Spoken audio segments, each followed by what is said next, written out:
کڑوے تیوروں کے ساتھ جواب دیا کہ میں آپ کے لیے ایسی چکی تیار کروں گا جس کا لوگ ہمیشہ ذکر کیا کریں گے۔ جب وہ چلا گیا تو حضرت عمر رضی اللہ تعالیٰ عنہ نے فرمایا کہ لڑکا مجھے قتل کی دھمکی دے کر گیا ہے، اور اس کے بعد کے بھی کچھ موضوعات ہیں۔ یہاں پر پھر اس کے بعد بیان ہوتا ہے کہ تاریخ شہادت و تدفین حضرت عمر رضی اللہ تعالیٰ عنہ 26 ذی الحجہ 23 ہجری بروز چہارشنبہ شہید ہوئے، اور یک شنبے چاند رات کو یعنی محرم کی چاند رات کو دفن کیے گئے۔ اب آپ کے سامنے اسی تاریخ الخلفاء کا عربی کا متن ہے، کان عمر رضی اللہ تعالیٰ عنہ، اور اس کے بعد سے لے کے یہ پہلا موضوع ہے،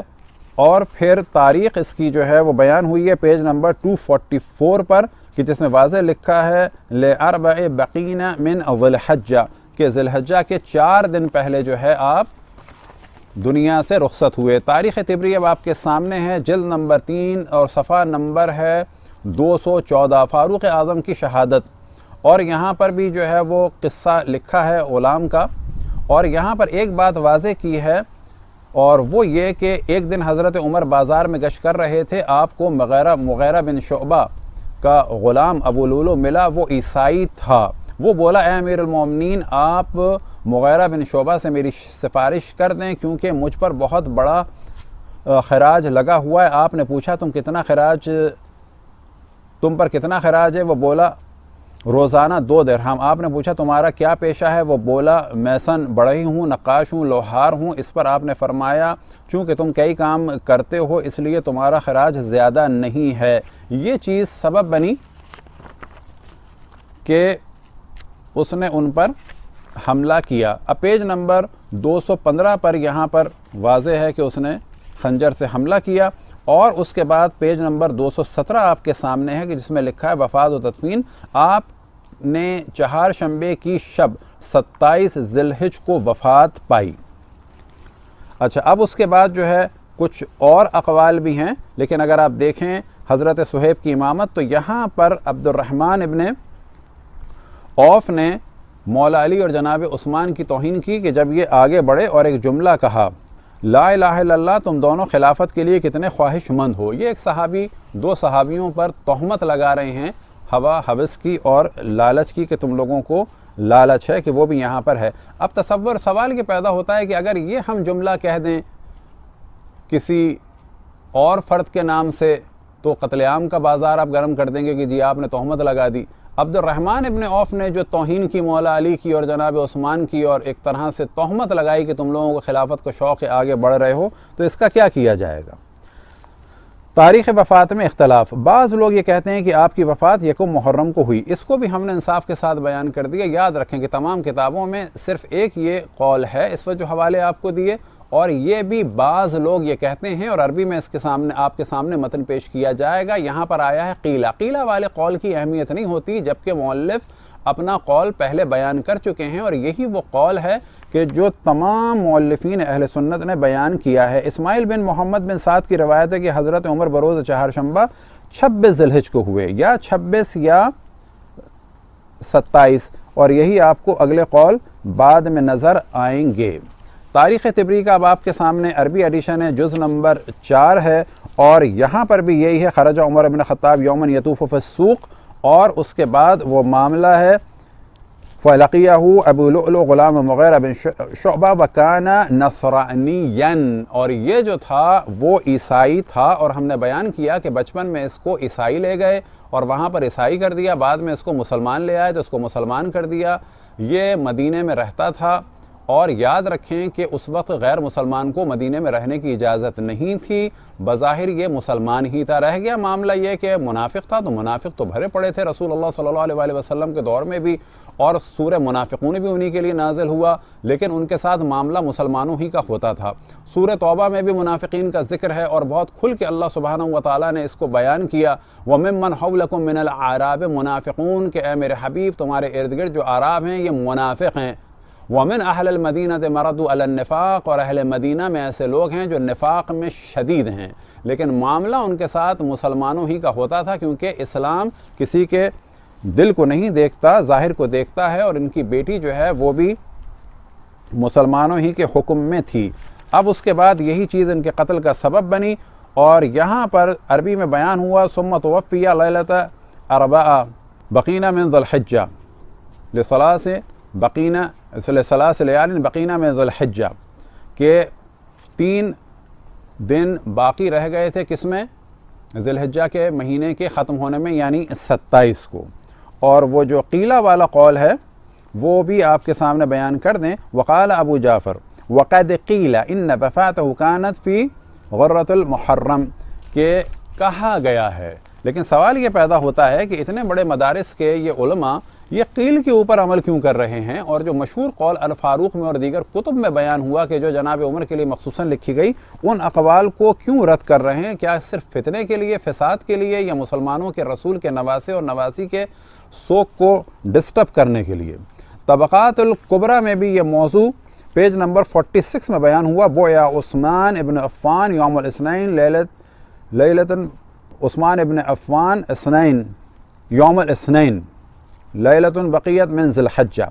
کہ جناب عثمان کی بیعت ہو گئی تھی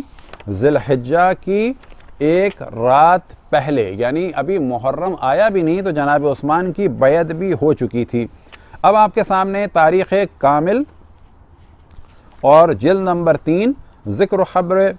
ان مقتل عمر رضی اللہ تعالی عنہ، یہاں پر پورا وہی موضوع ہے، اور یہاں پر بھی لکھا ہے دوسری لائن میں اگر دیکھیں وَكَانَ نَصْرَانِيًّا، اور یہ جو تھا وہ عیسائی تھا۔ اور پھر صفحہ نمبر 447 میں جو ہے وہ ان کے قتل کا پورا ماجرا ہے۔ اب آ جاتے ہیں تاریخ الخلفاء الراشدین، صفحہ نمبر 359 پر فقد خرج عمر یوماً بعد عودته من الحج یطوف فی السوق۔ اب یہ پورا معاملہ ہے کہ حج سے واپسی پر آئے تو وہ بازار میں ٹہل رہے تھے کہ اتنے میں جو ہے وہ ابو لولو ملا اور اس نے شکایت کی۔ تو یہاں پر بھی واضح ہو گیا کہ جو اصل موضوع ہے وہ یہ موضوع تھا کہ اس نے شکایت کی تھی اور معاملہ مال کا تھا، اور انہوں نے ایک غریب کی بات کو سپورٹ کرنے کے بجائے انہوں نے ایک اپنے دوست اور اپنے گورنر اور ایک ایسے آدمی کے بارے میں کہ تاریخ میں جس کے مال کا بڑا چرچا ہے کہ کتنا مال اس نے چھوڑا تھا۔ اب آپ کے سامنے ہے اخبار الطوال، یہاں کے صفحہ نمبر 139 میں ہے ولایت عثمان ابن عفان توفی عمر ابن خطاب رضی اللہ تعالی عنہ یوم الجمعہ لاربع لیال بقین من ذی الحجہ، کہ ذی الحجہ کے 4 راتیں باقی تھیں تو اس وقت آپ شہید ہوئے یا آپ نے وفات پائی۔ اسد الغابہ فی معرفت الصحابہ، اور اس کا صفحہ نمبر ہے 166 اور جلد نمبر ہے 4، اور یہاں پر بھی بہت واضح لکھا ہے کہ 4 راتیں ذی الحجہ کی باقی تھیں کہ جس میں آپ نے وفات پائی، اور دفن یوم الاحد، اور محرم کی پہلی رات آپ کو دفن کیا گیا۔ نہایت العرب، اور اس کے صفحہ نمبر 152 پر بیان ہوا طعنہ ابو لولو الفارسی غلام مغیرہ بن شعبہ۔ یہ کتنے دن پہلے ہوا؟ کہ جب ہوا تو ان کے 3 دن کے بعد معطل 40 بقینہ من ذی الحجہ، کہ ذی الحجہ کے 4 دن باقی تھے اس میں وہ دنیا سے رخصت ہوئے۔ ریاض النظرہ فی مناقب عشرہ، اور یہاں پہ جزء اول میں بھی یہ موضوع بیان ہوا توفی لاربع بقینہ من ذی الحجہ، کہ ذی الحجہ کے 4 دن پہلے جو ہے آپ نے وفات پائی۔ اب آپ کے سامنے ہے سیرت امیر المؤمنین عمر ابن خطاب، اور یہاں پر بھی یہی موضوع ہے تاریخ و موت ہی، اور اس میں واضح لکھا ہے استشہد یوم الاربع لاربع وثلاث بقینہ من ذی الحجہ، کہ یا 3 دن پہلے یا 4 دن پہلے آپ کی وفات ہوئی یا شہید ہوئے۔ تہذیب میں جلد نمبر 7 میں بھی یہی موضوع ہے استشہد یوم الاربع، کہ بدھ کے دن آپ کی شہادت ہوئی لاربع او لثلاث بقینہ من ذی الحجہ، کہ 4 دن یا 3 دن بچے تھے ذی الحجہ کے ختم ہونے میں جس میں آپ شہید ہوئے۔ اب یہ ذہن میں رکھیں کہ جب آپ شہید ہو گئے تو ان کا ایک بیٹا تھا جس کا نام تھا عبید اللہ ابن عمر، اس نے جفینہ کو اور ہرمزان کو، اب ان کے بارے میں ہم ڈسکس نہیں کرتے جی، ان کو آپ کچھ بھی کہیں، لیکن ان کا دعویٰ یہ تھا کہ میں مدینہ میں کسی بھی اجمی کو یا غیر عرب کو رہنے نہیں دوں گا۔ اس کے بعد جو انہوں نے جرم کیا وہ جرم یہ کہ ابو لولو کی، فروز کی جو بیٹی تھی ان کا نام تھا لؤلؤ، اس بچی کو جو انتہائی کم عمر تھی اسے قتل کیا۔ اور جب لوگوں نے قصاص مانگا، اب یاد رکھیں کہ جب عبید اللہ ابن عمر سے قصاص مانگا جا رہا ہے تو اس کے معنی یہ ہیں کہ اصحاب اس وقت اس بچی کو مسلمان مان رہے ہیں اور قصاص لینا چاہ رہے ہیں عبید اللہ ابن عمر کا۔ اور یہاں پر جناب عثمان نے ایک رائے دی کہ ابھی ان کے والد کو قتل کیا گیا ہے، یہ مناسب نہیں ہے کہ کل باپ مارا جائے اور آج بیٹا مارا جائے، لہٰذا اس کو فرار کا موقع ملا اور وہ شام چلا گیا، معاویہ کے پاس رہا، یعنی عبید اللہ ابن عمر، اور بعد میں صفین میں یہ شخص مارا گیا۔ تو یہ ہیں دو موضوعات کہ ان کی شہادت یا وفات کی وجہ کیا تھی، اور دوسرا موضوع یہ کہ ان کی تاریخ کیا ہے۔ وصلی اللہ علی محمد وآلہ الطاہرین۔